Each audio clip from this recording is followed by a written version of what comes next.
wabarakatuh. Halo sahabat pendidik, bagaimana kabarnya hari ini? Semoga selalu dalam keadaan sehat dan semangat. Sebelum itu, perkenalkan, nama saya Adinda Anggun Cahyani, mahasiswa PGSD Universitas Negeri Semarang.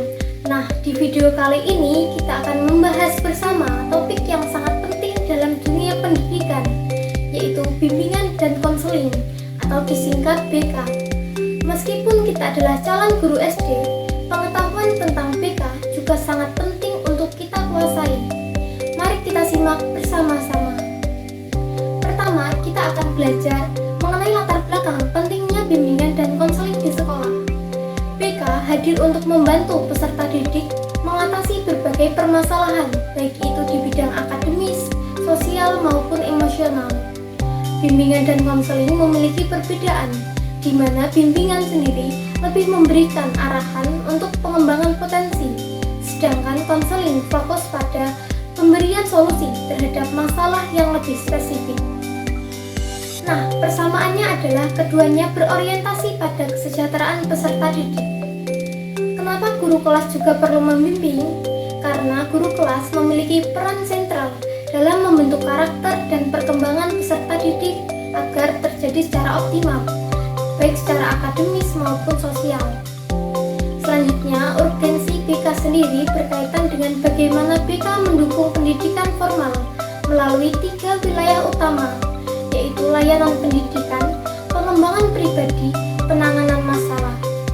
Oleh karena itu, BK memiliki kedudukan yang penting karena menjadi penghubung antara siswa, guru, dan konselor dalam menciptakan lingkungan belajar yang aman dan nyaman.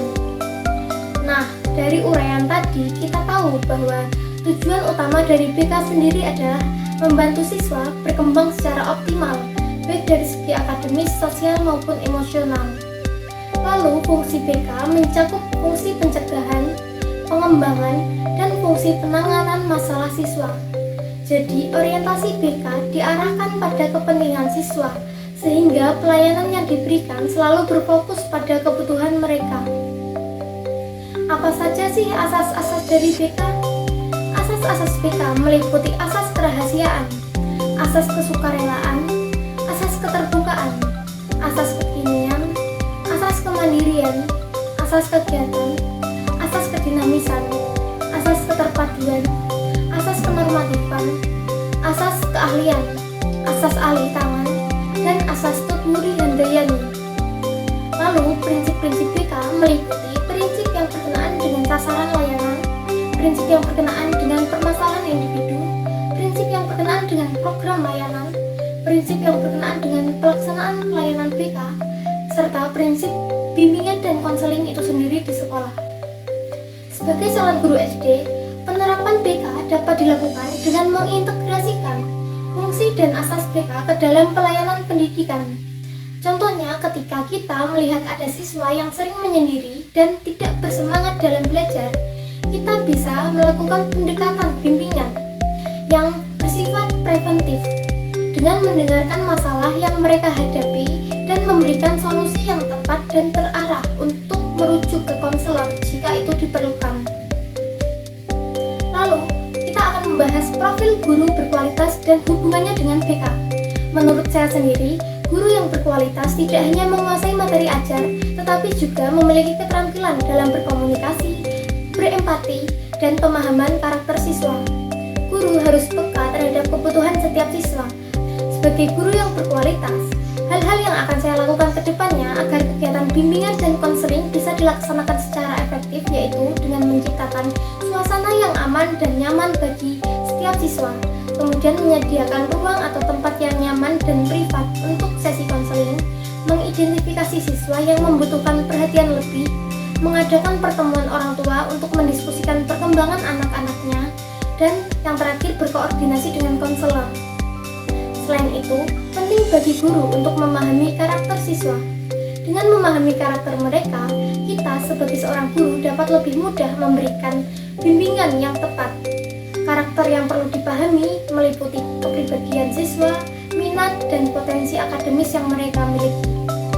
Untuk memahami karakter peserta didik tersebut, kita bisa melakukan observasi, mengadakan diskusi, atau memberikan kuesioner untuk menggali informasi lebih dalam.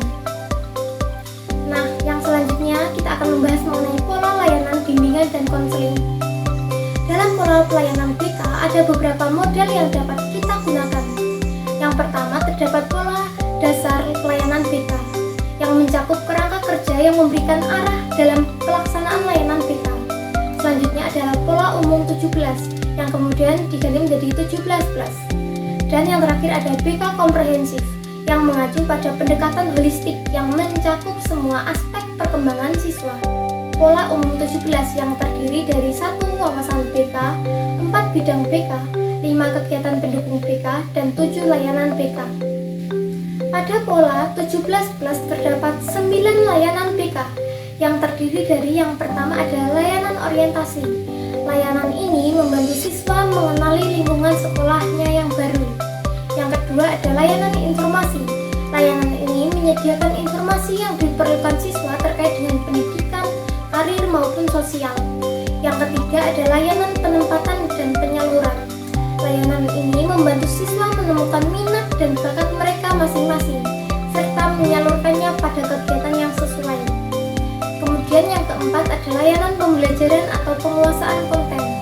Layanan ini membantu siswa dalam menghadapi kesulitan belajar dan mengembangkan sikap serta kebiasaan baik dari siswa. Yang kelima ada layanan konseling individual. Layanan ini bertujuan untuk membantu siswa yang menghadapi masalah pribadi. Yang keenam ada layanan bimbingan kelompok. Dilakukan secara berkelompok untuk membahas topik-topik umum yang relevan dengan kebutuhan siswa. Yang ketujuh ada layanan konseling kelompok. Layanan ini memfasilitasi sekelompok siswa yang menghadapi masalah serupa untuk saling mendukung satu sama lainnya. Yang kedelapan ada layanan konsultasi. Dalam layanan ini, guru dan orang tua berperan penting agar dapat berkonsultasi dengan konselor terkait masalah yang dihadapi siswa. Kemudian yang terakhir ada layanan mediasi. Layanan ini bertujuan untuk menyelesaikan konflik yang terjadi antar siswa. Nah, sebagai contoh penerapan dari layanan tersebut, misalnya layanan orientasi bisa diterapkan saat siswa kelas 1 yang baru masuk sekolah dasar. Guru dapat membantu mereka beradaptasi dengan lingkungannya yang baru. Kemudian layanan konseling individual dapat digunakan untuk siswa yang mengalami masalah emosional dan kesulitan belajar. Kemudian yang terakhir, layanan mediasi dapat digunakan jika ada siswa yang saling bertengkar. Guru berperan menyelesaikan konflik antar siswa secara damai dan konstruktif. Melalui proses mediasi ini, siswa diberikan kesempatan untuk mendengarkan satu sama lainnya, menyampaikan perasaan mereka, dan bersama-sama mencari solusi yang baik atas permasalahan yang mereka hadapi. Nah, itu tadi gambaran singkat mengenai bimbingan dan konseling di sekolah dasar serta bagaimana kita sebagai calon guru SD dapat menerapkannya dalam pendidikan sehari-hari. Semoga informasi ini bermanfaat dan bisa menjadi bekal dalam praktik mengajar di masa depan. Sampai jumpa di video selanjutnya. Tetap semangat belajar dan berproses menjadi guru yang berkualitas. Wassalamualaikum warahmatullahi wabarakatuh.